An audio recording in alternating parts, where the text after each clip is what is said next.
Hello, કેમ છો બધા? મજામાં છો? ઘરે છો? સેફ છો? ગુડ. ચાલો તો શરૂ કરીએ છીએ. આજે આપણો રાસાયણિક ગતિકી ચેપ્ટરનો લેક્ચર નંબર 9 અને લગભગ હવે આપણું આ ચેપ્ટર જે છે એ પૂરું થવા આવેલ છે. આજનો જે આપણો ટોપિક છે તે ખૂબ ઇમ્પોર્ટન્ટ ટોપિક છે, અર્ધ આયુષ્ય સમય. અર્ધ આયુષ્ય સમય, હાફ લાઈફ ટાઈમ.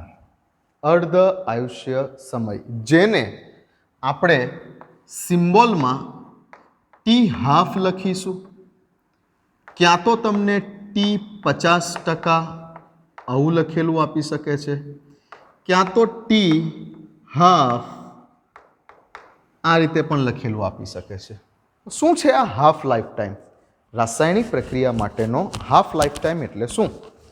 તો કોઈ પણ રાસાયણિક પ્રક્રિયા ને વ્યાખ્યા બોલું, કોઈ પણ રાસાયણિક પ્રક્રિયાને 50% જેટલી, અડધી, કોઈ પણ રાસાયણિક પ્રક્રિયાને 50% જેટલી પૂર્ણ થવા માટે લાગતો સમય. સિમ્પલ વ્યાખ્યા, હાફ લાઈફ ટાઈમ એટલે શું? કોઈ પણ રાસાયણિક પ્રક્રિયાને 50% એટલે કે અડધી પૂરી થવા માટે લાગતો સમય, અથવા આને બીજા શબ્દોમાં લખી શકો છો કે રાસાયણિક પ્રક્રિયા દરમિયાન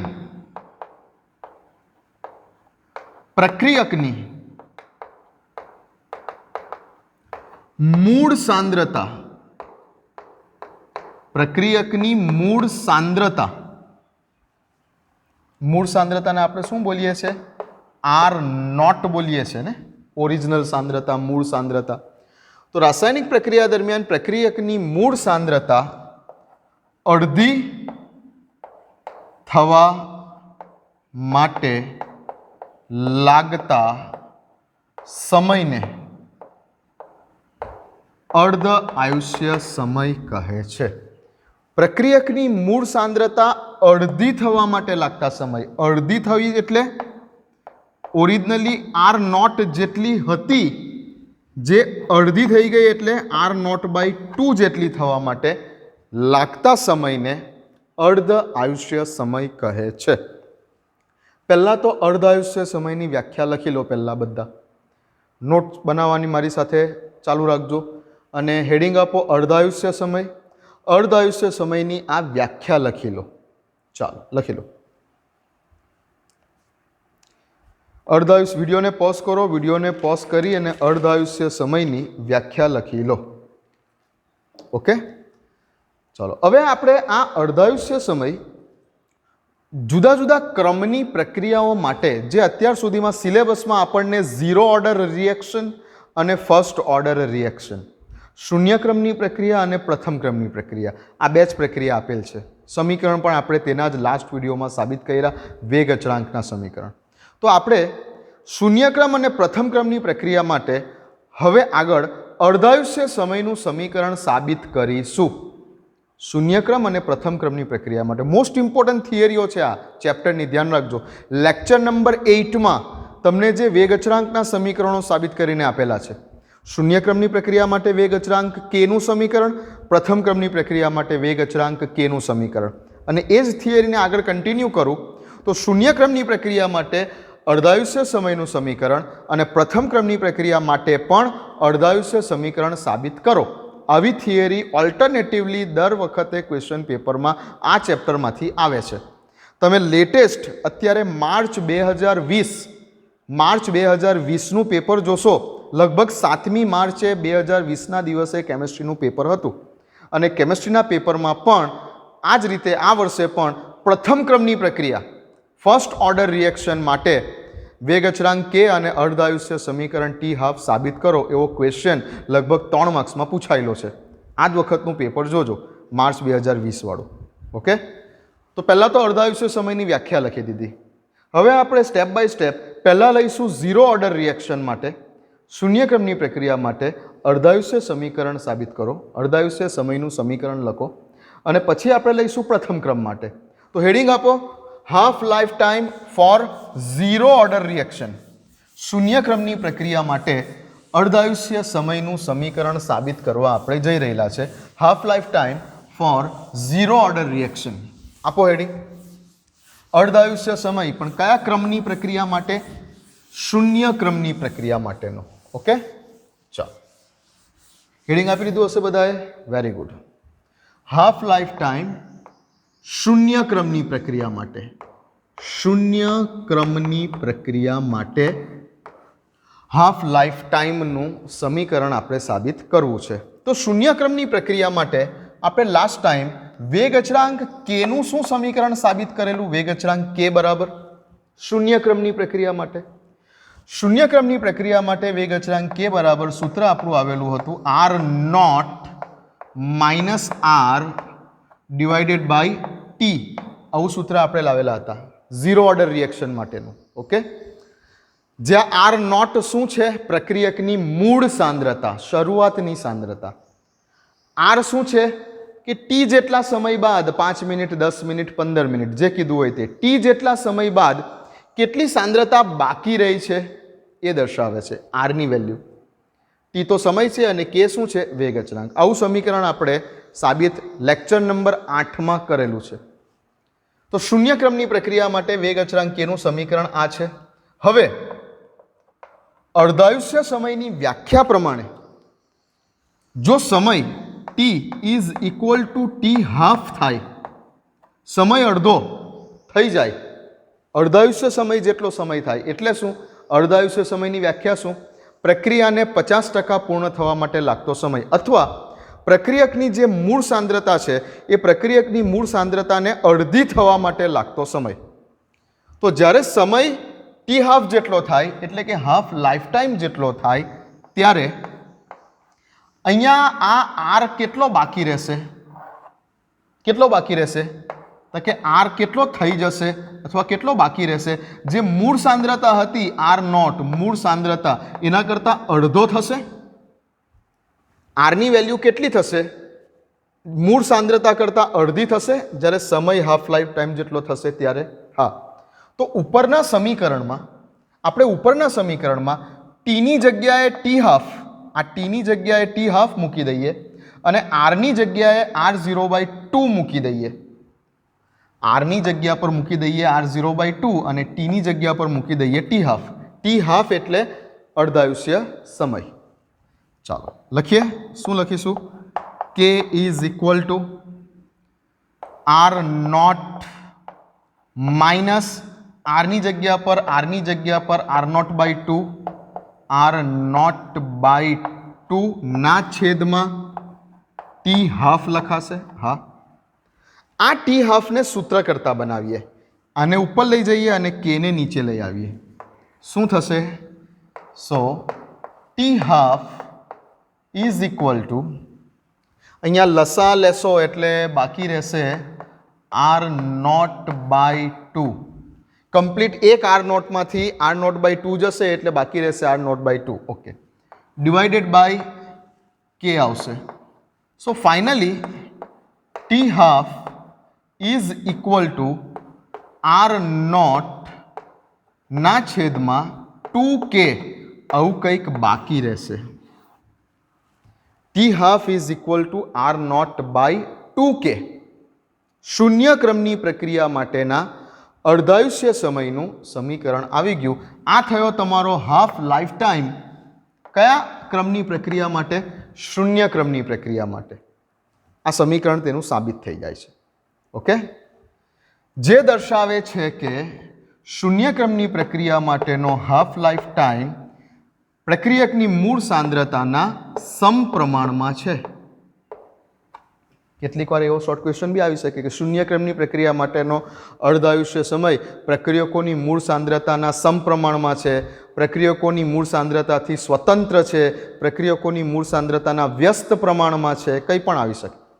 હું તમને લાસ્ટમાં કહી દઈશ કોઈપણ ક્રમની પ્રક્રિયા માટે અર્ધ આયુષ્ય સમય મૂળ સાંદ્રતા સાથે શું રિલેશનમાં છે હું તમને લાસ્ટમાં કહી દઈશ. અત્યારે આ ધ્યાનમાં રાખો કે શૂન્ય ક્રમની પ્રક્રિયા માટેનો અર્ધ આયુષ્ય સમય પ્રક્રિયકોની મૂળ સાંદ્રતાના સમપ્રમાણમાં છે. ઓકે, લખી લો. આ થઈ ગયું હાફ લાઈફ ટાઈમનું સમીકરણ શૂન્ય ક્રમની પ્રક્રિયા માટે. શૂન્ય ક્રમની પ્રક્રિયા માટે. હા, ઓકે, લખી લો. લખી લીધું? ક્લિયર છે વાત? ઓકે, હા, ચાલો. હવે જઈએ આપણે પ્રથમ ક્રમની પ્રક્રિયા માટે હાફ લાઈફ ટાઈમનું સૂત્ર સાબિત કરવા તરફ. તો હવે લખું છું પ્રથમ ક્રમની પ્રક્રિયા. પ્રથમ ક્રમની પ્રક્રિયા માટે હાફ લાઈફ ટાઈમનું સમીકરણ આપણે સાબિત કરવું છે. આ લખાઈ ગયું હશે? ઓકે, ખૂબ સરસ. ચાલો, તો પ્રથમ ક્રમની પ્રક્રિયા માટે આપણે વેગ અચળાંકનું શું સમીકરણ સાબિત કરેલું? લેક્ચર નંબર 8માં પ્રથમ ક્રમની પ્રક્રિયા માટે આપણે વેગ અચળાંક કેનું સમીકરણ શું સાબિત કરેલું? પ્રથમ ક્રમની reaction for first order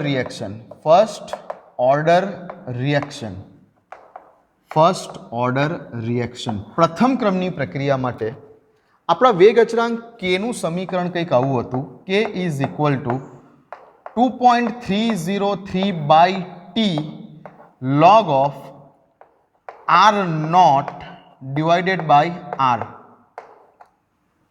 okay, આ બધા પદો તો એ જ બતાવે છે. આર નોટ શું બતાવે છે? શરૂઆતની સાંદ્રતા, પ્રક્રિયકની શરૂઆતની સાંદ્રતા.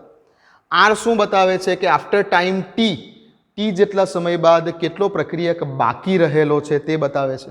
કે શું છે? વેગ અચળાંક છે. ચાલો, ફરી પાછું એ જ રીતે હાફ લાઈફ ટાઈમની વ્યાખ્યા મુજબ જો સમય ટાઈમ ટી અર્ધાયુષ્ય સમય જેટલો જો થઈ જાય તો એનો અર્થ એવો થયો કે પ્રક્રિયકની જે મૂળ સાંદ્રતા હતી તેના કરતાં અડધી સાંદ્રતા બાકી રહેશે. આ આર કેટલો બાકી રહેશે? જે મૂળ સાંદ્રતા હતી એના કરતાં અડધો બાકી રહેશે. આ બંને કિંમતો, કઈ બંને કિંમતો? ટીની જગ્યા પર ટી હાફ અને આરની જગ્યા પર આર નોટ બાય 2 ઉપરના સમીકરણમાં મૂકી દઈએ, પ્રથમ ક્રમ માટેના વેગ અચળાંકના સમીકરણમાં મૂકી દઈએ તો શું આવશે? વેલ્યુ મૂકીએ. ચાલો, K is equal to 2.303 by T half, okay, log R not as it is. હવે આરની વેલ્યુ મૂકવાની છે આર નોટ બાય 2.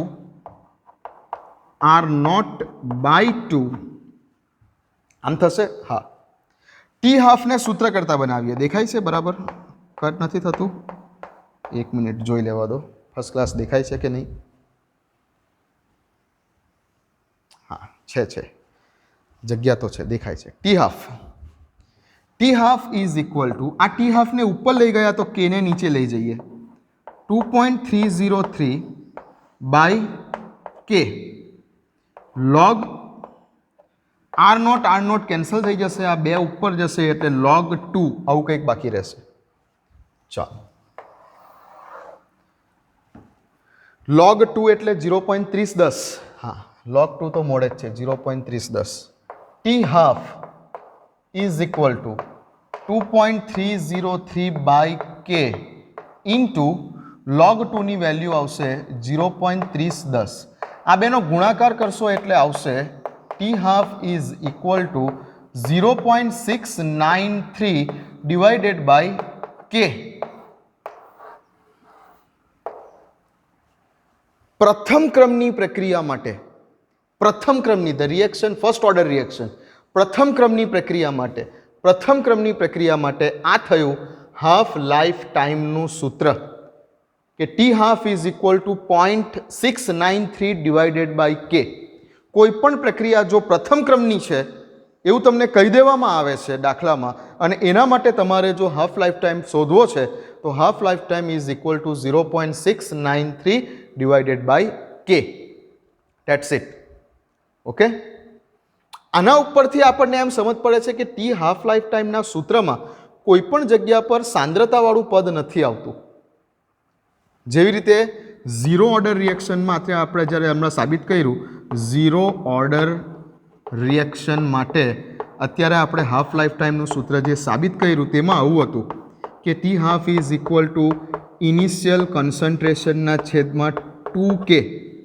એટલે કે ઝીરો ઓર્ડર રિએક્શનમાં શૂન્યક્રમની પ્રક્રિયાનો જે અર્ધાયુષ્ય સમય હતો તે પ્રક્રિયકની મૂળ સાંદ્રતા સાથે સમપ્રમાણમાં છે. આપણે આવું લખેલું હતું કે ટી હાફ ચલે છે, સમપ્રમાણમાં છે, એટલે આર નોટના સમપ્રમાણમાં છે. જ્યારે પ્રથમ ક્રમની પ્રક્રિયા માટેનું જે સમીકરણ આવે છે આ ફાઇનલ, જેમાં કોઈ પણ જગ્યા પર આર વાળું પદ, આર નોટ વાળું પદ નથી, એટલે કે પ્રથમ ક્રમની પ્રક્રિયા, પ્રથમ ક્રમની પ્રક્રિયાનો અર્ધાયુષ્ય સમય ટી હાફ પ્રક્રિયકની મૂળ સાંદ્રતાથી સ્વતંત્ર છે. સવાલ આવી રીતે પણ ટ્વિસ્ટ કરીને આવી શકે છે. શું સવાલ આવી શકે છે? સાબિત કરો કે પ્રથમ ક્રમની પ્રક્રિયાનો અર્ધાયુષ્ય સમય પ્રક્રિયકની મૂળ સાંદ્રતાથી સ્વતંત્ર છે. જો આ અર્ધાયુષ્ય સમયના સમીકરણમાં કોઈ પણ જગ્યા પર મૂળ સાંદ્રતા આર નોટ વાળું પદ આવતું જ નથી, મૂળ સાંદ્રતાથી સ્વતંત્ર છે. સાબિત કરો કે શૂન્યક્રમની પ્રક્રિયા માટેનો અર્ધાયુષ્ય સમય ટી હાફ પ્રક્રિયકની મૂળ સાંદ્રતાના સમપ્રમાણમાં છે. એટલે ઇનડાયરેક્ટલી તમારે ટી હાફનું સૂત્ર સાબિત કરવાનું છે. અહીંયા પણ જો આવો સવાલ આવી જાય કે સાબિત કરો કે આવું, તો તમારે ઇનડાયરેક્ટલી આ જ વસ્તુ સાબિત કરવાની છે. ક્લિયર છે વાત? હા, આ તો વાત થઈ આપણે જે સિલેબસમાં છે તે, કે ભાઈ શૂન્યક્રમ હોય કે પ્રથમ ક્રમ આપેલું હોય, તમને સિલેબસમાં અત્યારે 12 સાયન્સ લેવલ પર ઝીરો ઓર્ડર અને ફર્સ્ટ ઓર્ડર રિએક્શન જ આપેલી છે. પણ કોઈ પણ ક્રમની પ્રક્રિયાનો અર્ધાયુષ્ય સમય શું હોઈ શકે? હું તમને કહું છું. લખી લો પહેલાં આટલું, લખી લીધું? ઓકે. હવે કોઈ પણ ક્રમની પ્રક્રિયા કેમ નહીં આપી હોય? કોઈ પણ એની ઓર્ડર રિએક્શન, કોઈ પણ ક્રમની પ્રક્રિયા કેમ નહીં કીધી હોય? સપોઝ કે હવે હું તમને કહું કે ભાઈ એનમાં ક્રમની પ્રક્રિયા માટે ટી હાફ જણાવો. એનમાં ક્રમની પ્રક્રિયા, zero order, first order, second order, third order, ગમે તે કંઈ પણ એનમાં ક્રમની પ્રક્રિયા. તો ધ્યાન રાખો કે ટી હાફ ચલે છે 1 divided by initial concentration n-1. કોઈ પણ ક્રમની પ્રક્રિયા આવે. ચલો લગાવું છે. સપોઝ કે ભાઈ એનમાં ક્રમની પ્રક્રિયાની જગ્યા પર ઝીરો ઓર્ડર રિએક્શન લઈ લઈએ. ઝીરો ઓર્ડર રિએક્શન, તો n બરાબર 0 મૂકી દો. અહીંયા 0 મૂકશો એટલે 0-1 એટલે આખાની -1 ઘાત, -1 ઘાત એટલે ઉપર જશે તો આ જ આવી જશે ને, ટી હાફ ચલે છે આર નોટ. ચલો પ્રથમ ક્રમની પ્રક્રિયા એટલે n બરાબર 1 મૂકી દો. અહીંયા n બરાબર 1 મૂકશો એટલે 1-1 0 થઈ જશે. 1-1 0 થઈ જશે એટલે કે મૂળ સાંદ્રતાવાળું પદની 0 ઘાત થઈ જશે. એટલે હાફ લાઈફ ટાઈમ મૂળ સાંદ્રતાથી સ્વતંત્ર થઈ જશે પ્રથમ ક્રમની પ્રક્રિયા હશે. તો દ્વિતીય ક્રમની પ્રક્રિયા હશે તો શું કરશો તમે? ટી હાફ ચલે છે 1 divided by R not raise to, અહીંયા 2 મૂકશો. દ્વિતીય ક્રમની પ્રક્રિયા માટેનો ટી હાફ કેવો હશે? દ્વિતીય ક્રમની પ્રક્રિયા પૂછી છે તો n બરાબર 2 મૂકશો. 2 - 1 એટલે 1, એટલે બાકી રહેશે આની 1 ઘાત. ઇન શોર્ટ વ્યસ્ત પ્રમાણમાં છે. દ્વિતીય ક્રમની પ્રક્રિયા માટેનો અર્ધાયુષ્ય સમય એ મૂળ સાંદ્રતાના વ્યસ્ત પ્રમાણમાં છે. શૂન્ય ક્રમની પ્રક્રિયા માટેનો અર્ધાયુષ્ય સમય મૂળ સાંદ્રતાના સમપ્રમાણમાં છે.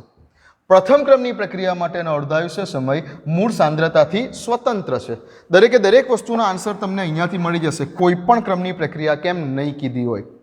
ઓકે, હવે આ વસ્તુ અત્યારે સિલેબસમાં નથી આપી. સિલેબસમાં માત્ર શૂન્ય ક્રમ છે અને પ્રથમ ક્રમ છે. આ વસ્તુ નથી આપી તો લખી દો. એનમાં ક્રમની પ્રક્રિયા માટેનો હાફ લાઈફ ટાઈમ શું હોઈ શકે છે? આવી રહ્યો એનમાં ક્રમની પ્રક્રિયા માટે. ઓકે, લખી લો. તો બંને સમીકરણ સાબિત કર્યા આપણે, શૂન્ય ક્રમ અને પ્રથમ ક્રમ. શૂન્ય ક્રમ માટે પણ અને પ્રથમ ક્રમ માટે પણ સિલેબસમાં આ જ બે છે. અર્ધાયુષ્ય સમીકરણ સાબિત કર્યા. ચાલો, તો ફાઇનલી હવે તમારે આગળ જતા દાખલા માટે શું યાદ રાખવાનું છે? ફાઇનલી હવે પછીના જે દાખલા ગણવાના છે, હવે પછીના આપણા કમ્પ્લીટલી બસ ચેપ્ટર અહીંયા પૂરું થઈ જાય છે. જે એકોર્ડિંગ ટુ ગુજરાત બોર્ડના પોઈન્ટ ઓફ વ્યૂ, કેમ કે બીજું પ્રક્રિયા વેગને અસર કરતા બીજા બે અગત્યના પરિબળો જેમ કે તાપમાનની અસર અને ઉદ્દીપકની અસર, આ બે વસ્તુ સિલેબસમાંથી હાલ પૂરતું સ્કીપ કરેલું છે. તો આપણે પણ તેને હાલ પૂરતું અત્યારે સ્કીપ કરીશું. પાછળથી જોઈશું કે જો સમય હશે તો આ બે ઇમ્પોર્ટન્ટ વસ્તુઓ છે જે આપણે JEE નીટ માટે કવર કરીશું. બટ અત્યાર સુધી જે સિલેબસમાં છે એટલી વસ્તુ અત્યાર સુધીમાં પતી ગઈ છે આ ચેપ્ટરની અંદર. હવે ખાલી દાખલા બાકી છે, જે આના પછીના 2 લેક્ચરમાં કમ્પ્લીટલી હું તમને દાખલા કરાવીશ. ઓકે, અને જે વસ્તુ સિલેબસમાં છે એમાં આપણે JEE નીટ એડવાન્સ લેવલ સુધી નહીં છોડીએ, જે અત્યારે હાલ પૂરતું સિલેબસમાં છે એમાં. બરાબર છે ને? ચાલો, તો શૂન્યક્રમની પ્રક્રિયા માટે દેખાઈ રહેલું છે? હા. અને પ્રથમ ક્રમની પ્રક્રિયા માટે કેટલી વસ્તુ યાદ રાખવાની છે? 1 મિનિટ, દેખાઈ રહેલું છે?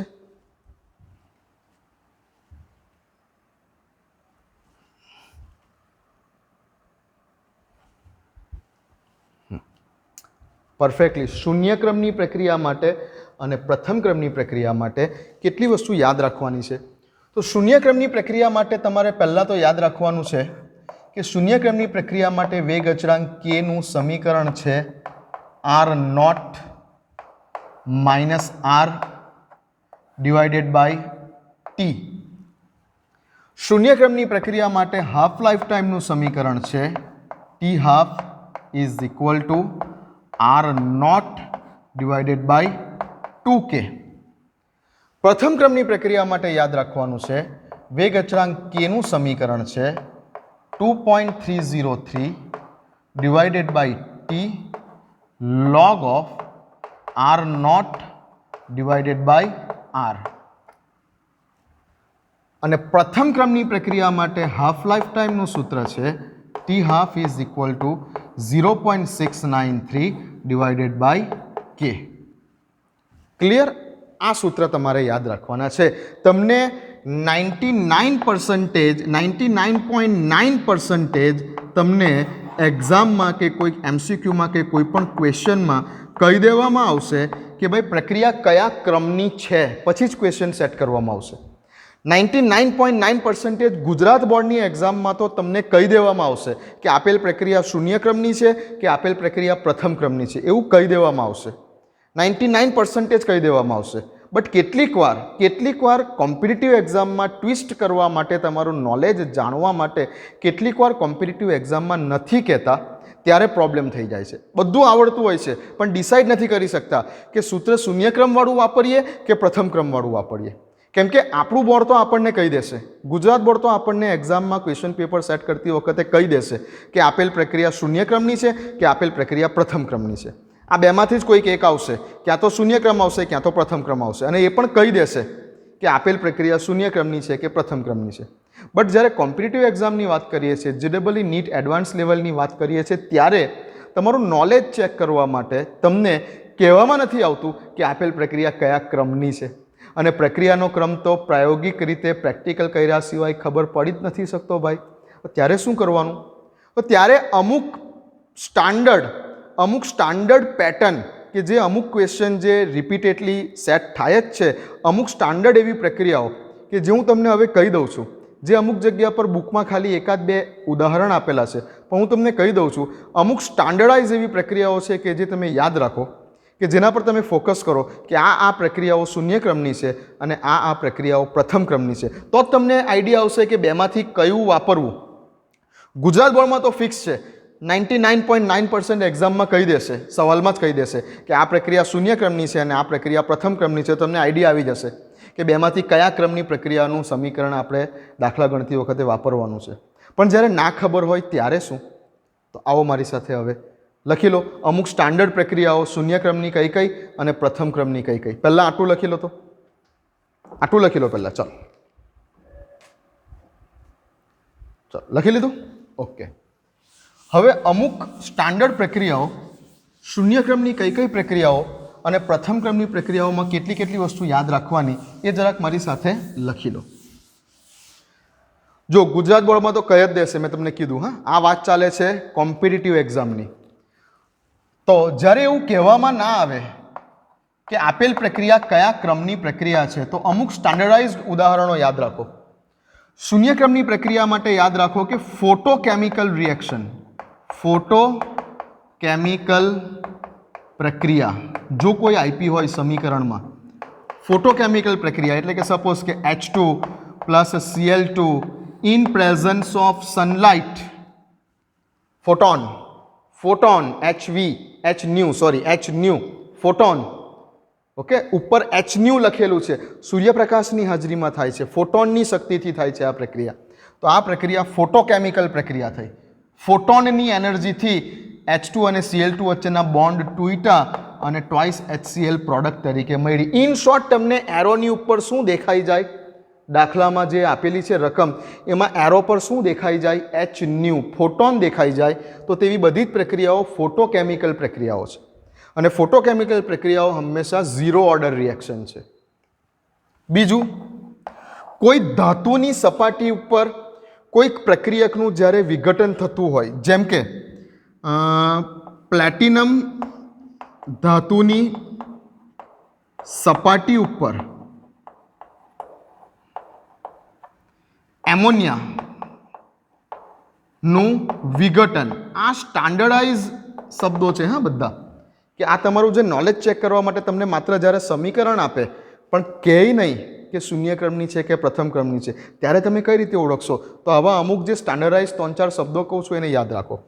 સમીકરણ લખેલું હશે ટ્વાઇસ NH3, એરોની ઉપર લખેલું હશે પ્લેટિનમ અને N2 પ્લસ 3H2. સમીકરણ બેલેન્સ કરો. હેબર પ્રોસેસનું સમીકરણ છે, રિવર્સ સમીકરણ છે આ હેબર પ્રોસેસનું.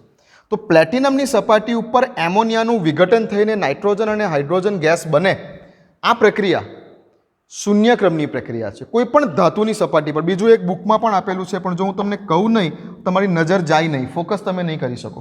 જેમ કે ગોલ્ડ, ઓરમ, ગોલ્ડ ધાતુ તરીકે ગોલ્ડ, ઓરમ, ગોલ્ડની સપાટી ઉપર થતું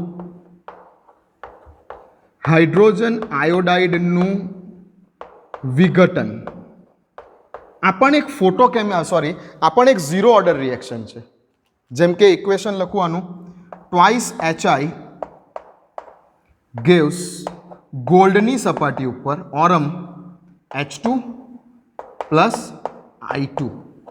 આવું ખાલી સમીકરણ આપી દે અને પછી કંઈ ક્વેશ્ચન સેટ કરે તો તમને ખબર તો હોવી જોઈએ ને એટલીસ્ટ કે આપેલા સવાલમાં ઝીરો ઓર્ડરના સમીકરણો વાપરવાના છે કે આપેલા દાખલામાં ફર્સ્ટ ઓર્ડરવાળા સમીકરણો વાપરવાના છે. તમને બધું આવડતું હશે. શૂન્ય ક્રમની પ્રક્રિયા માટે વેગ અચળાંક કે હાફ લાઈફ ટાઈમનું સમીકરણ તમને આવડતું હશે, પ્રથમ ક્રમ માટે પણ આવડતું હશે. પણ જ્યારે કીધું જ નથી કે આપેલ પ્રક્રિયા શૂન્ય ક્રમની છે કે પ્રથમ ક્રમની છે, બેમાંથી એક જ આપશે તો આ બેમાંથી એક જ હશે. પણ બેમાંથી કઈ એવું કશું કીધું જ નથી, ત્યારે શું કરવાનું? ગુજરાત બોર્ડમાં કહી દેશે, કોઈ પ્રોબ્લેમ નથી. પણ કોમ્પિટિટિવ એક્ઝામમાં કેટલીક વાર, હમણાં જ લગભગ 2016ના પેપરમાં જે ક્વેશ્ચન હતો તેમાં હું તમને કહીશ જ્યારે ક્વેશ્ચન કરાવીશ ત્યારે. JEEની અંદર મેન્સમાં નહોતું કીધું શું હતું તે, હું તમને કરાવીશ એ ક્વેશ્ચન પણ, JEE નીટના પણ. ચલો લખી લો પહેલાં કેટલાક શૂન્ય ક્રમના સ્ટાન્ડર્ડ એક્ઝામ્પલ કે જે કેટલીક વાર એક્ઝામમાં આવે છે. હજુ લખો નંબર 4, ઉત્સેચકીય પ્રક્રિયાઓ, ઉત્સેચક વડે થતી પ્રક્રિયાઓ, ઉત્સેચકીય પ્રક્રિયાઓ પણ ઝીરો ઓર્ડર રિએક્શન હોય છે. કોઈક ઉત્સેચકીય પ્રક્રિયાઓ, આ ઉત્સેચકીય પ્રક્રિયાઓ કેવી આવશે હું તમને બાયોલોજિકલ મોલિક્યુલ, આપણું જૈવિક અણુઓ નામનું ચેપ્ટર જ્યારે ચલાવીશ ત્યારે કહીશ. ઉત્સેચક વડે થતી પ્રક્રિયાઓ બાયોલોજીવાળાને ખબર હશે.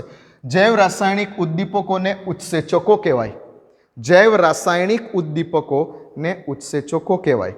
તો કયા કયા ઉત્સેચકો વડે કઈ કઈ પ્રક્રિયાઓ થાય છે તે વખતે વાત કરીશું. પણ આ બધા શૂન્ય ક્રમની પ્રક્રિયાઓના ઉદાહરણો છે. લખી લો.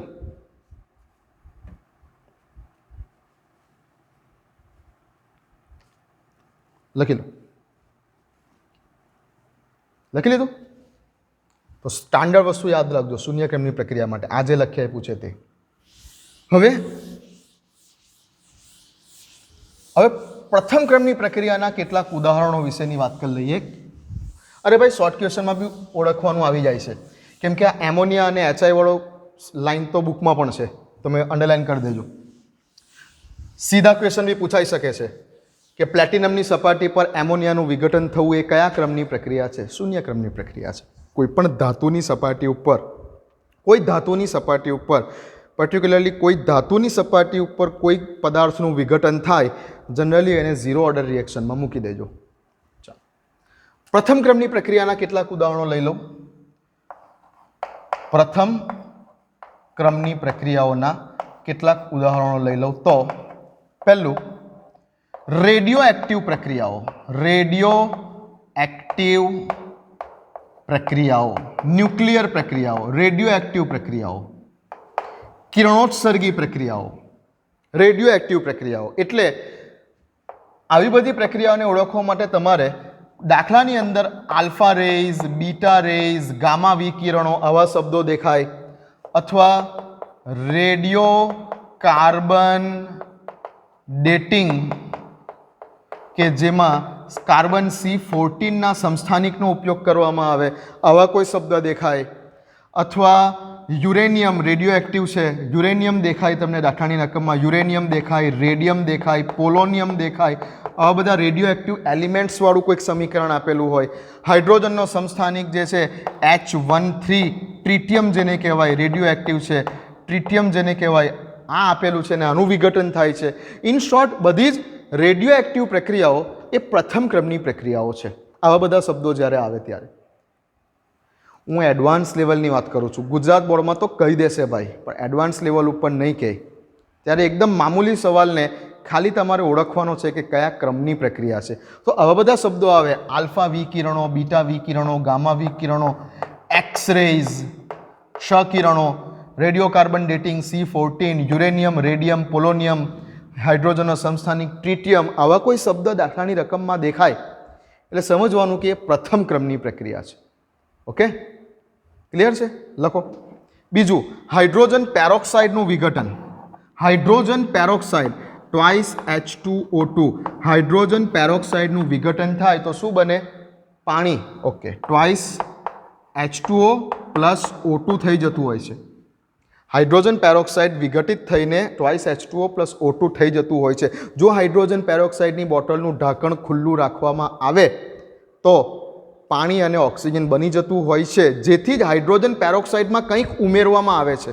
ધોરણ 11નો આ ઇમ્પોર્ટન્ટ શોર્ટ ક્વેશ્ચન હતો કે હાઇડ્રોજન પેરોક્સાઇડની બોટલમાં શું ઉમેરવામાં આવે છે જેથી આ વિઘટન થતું અટકાવી શકાય. યાદ કરજો, ધોરણ 11માંનો આપણો આ ઇમ્પોર્ટન્ટ શોર્ટ ક્વેશ્ચન હતો. ઓકે, તો હાઇડ્રોજન પેરોક્સાઇડનું વિઘટન કયા ક્રમની પ્રક્રિયા? પ્રથમ ક્રમની પ્રક્રિયા છે. ખાસ યાદ રાખજો, હાઇડ્રોજન પેરોક્સાઇડનું વિઘટન. બીજું એકવાર મેં તમને જે કીધું કે JEE માં પૂછેલું હતું, ક્યાં લખું? આટલું લખી લો, અહીંયા ઉપર લખું નંબર 3. નાઇટ્રોજન ઓક્સાઇડ N2O5નું જે વિઘટન થાય છે અને N2O5નું વિઘટન થઈને ટ્વાઇસ NO2 પ્લસ 2 દુ 4 5 દુ 10 O2 બનશે. 2 દુ 4 5 દુ 10 એટલે અહીંયા બાકી રહેશે 3O2.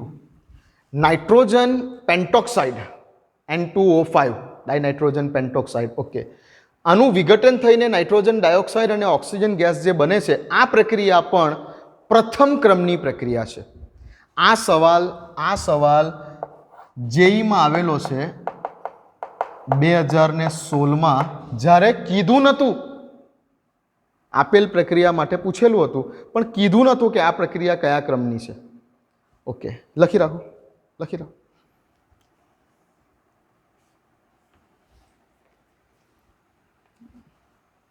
નાઇટ્રોજન બેલેન્સ નથી થયા ને, 2 દુ 4 અહીંયા 2 જ છે તો સમીકરણ બેલેન્સ નથી થયું. 4NO2 કરી દઈએ તો 4 દુ 8 ઓક્સિજન થઈ જશે, 5 દુ 10 એટલે અહીંયા ખાલી 1 ઓક્સિજન રહેશે. ઓકે, ચાલો હવે બેલેન્સ થયું.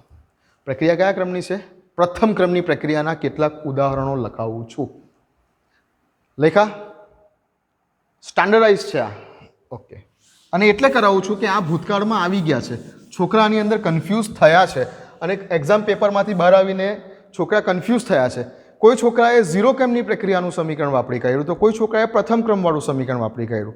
છોકરા બહાર નીકળીને ડિસ્કસ કરે છે, સાલું ક્વેશ્ચન પેપરની અંદર તો કીધું જ નહોતું કે પ્રક્રિયા કયા ક્રમની છે, તો પછી આપણે કયું સમીકરણ યુઝ કરીએ, શૂન્ય ક્રમવાળું કરીએ કે પ્રથમ ક્રમવાળું કરીએ?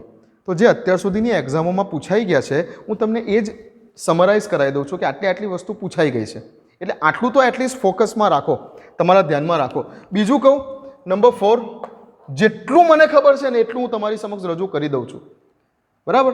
જે સિલેબસમાં છે હાલ પૂરતું, એમાં જેટલી વસ્તુ મને ખબર છે, જેટલું રિસર્ચ ક્વેશ્ચન પેપરનું મેં કર્યું છે, એ બધું તમારી સમક્ષ રજૂ કરી દઉં છું. હવે તમારી પર છે કે તમે એને કેટલું ફોકસમાં રાખો છો, તમે માઇન્ડમાં રાખો છો. બીજું છે કે ખાંડના વ્યુત્ક્રમણની પ્રક્રિયા, ઇન્વર્ઝન ઓફ સુગર. આ સ્ટાર્ટિંગમાં પણ તમને કીધેલું હતું, ચેપ્ટરની શરૂઆતમાં જ્યારે વાત કરેલી ત્યારે. સુક્રોઝનું ઇન્વર્ઝન એટલે આ જ C12H22 છે ભાઈ, ખાંડનું સૂત્ર C12H22O11. સુક્રોઝનું ઇન્વર્ઝન થાય છે પ્રક્રિયા દરમિયાન, એટલે કે સપોઝ કે તમે મોલાસિસમાં રહેલી ખાંડનું ઇન્વર્ટેઝ ઉત્સેચકની હાજરીમાં હાઇડ્રોલિસિસ કરો છો, જળ વિભાજન કરો છો, તો C6H12O6 એક અણુ ગ્લુકોઝ બને છે અને બીજો C6H12O6 બીજો અણુ ફ્રુક્ટોઝ બને છે. ખબર છે ને? આ આવી ગયું આપણે. હા, તો આ પણ એક પ્રથમ ક્રમની પ્રક્રિયા છે. આભાસી પ્રથમ ક્રમ આવશે, ચાલશે ત્યારે હું તમને કહીશ. આભાસી પ્રથમ ક્રમ આવશે, બટ આભાસી પ્રથમ ક્રમ આવશે, હું તમને કહીશ આ વસ્તુ. આ બે ઉપર સ્ટાર કરું છું અત્યારે, નંબર 4 અને બીજું એક નંબર 5 યાદ રાખો, એસ્ટરનું જળ વિભાજન. એસ્ટરનું જળ વિભાજન અહીંયા પણ સ્ટાર કરું છું. ખાંડનું વ્યુત્ક્રમણ અને એસ્ટરનું જળ વિભાજન સ્ટાર કેમ કર્યું છે? કેમ કે આ વિશિષ્ટ પ્રકારની પ્રથમ ક્રમ છે. પ્રથમ ક્રમ છે બટ આભાસી પ્રથમ ક્રમ છે, એ હું તમને કહીશ જ્યારે આ ટોપિક ચાલશે, થિયરીનો એક નાનો ભાગ છે ત્યારે. અહીંયા બે પર સ્ટાર કરેલા છે. પ્રથમ ક્રમ જ છે બટ આભાસી પ્રથમ ક્રમ છે. આની પર અને આની પર મેં સ્ટાર કર્યા છે. એસ્ટરનું જળ વિભાજન એટલે સપોઝ કે કોઈ એસ્ટર લઈ લઈએ, ઇથાઇલ એસિટેટ લઈ લઈએ, CH3COO(C2H5), ઇથાઇલ એસિટેટનું જળ વિભાજન કર્યું, H2O હાઇડ્રોલિસિસ કર્યું ઇન પ્રેઝન્સ ઓફ એસિડિક મીડિયમમાં, તો આ જગ્યા ઉપરથી બ્રેક થશે. એક જગ્યા ઉપર સમજો કે OH, બીજી જગ્યા પર H, તો શું આવશે? CH3COOH વત્તા C2H5OH, ethanol plus carboxylic acid.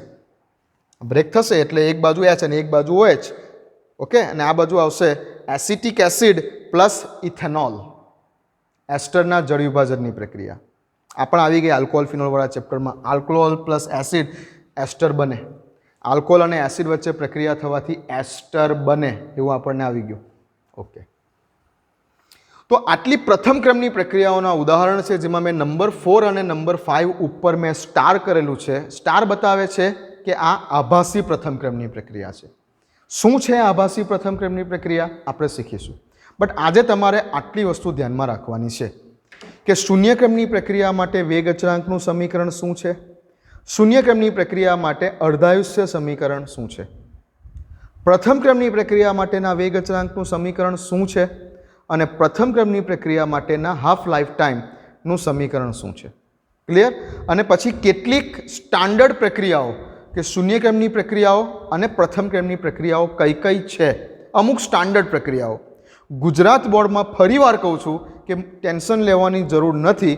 Gujarat બોર્ડમાં કહી દેશે, ક્વેશ્ચન પેપરમાં કહી દેશે કે આપેલ પ્રક્રિયા ખાલી જગ્યા ક્રમની છે એવું કહી દેશે. ગુજરાત બોર્ડમાં કહી દેશે, કોમ્પિટિટિવ એક્ઝામમાં નથી કહેતા. એના માટે મેં તમને આ ઉદાહરણો લખાવ્યા. ઓકે, ચાલો મળીએ.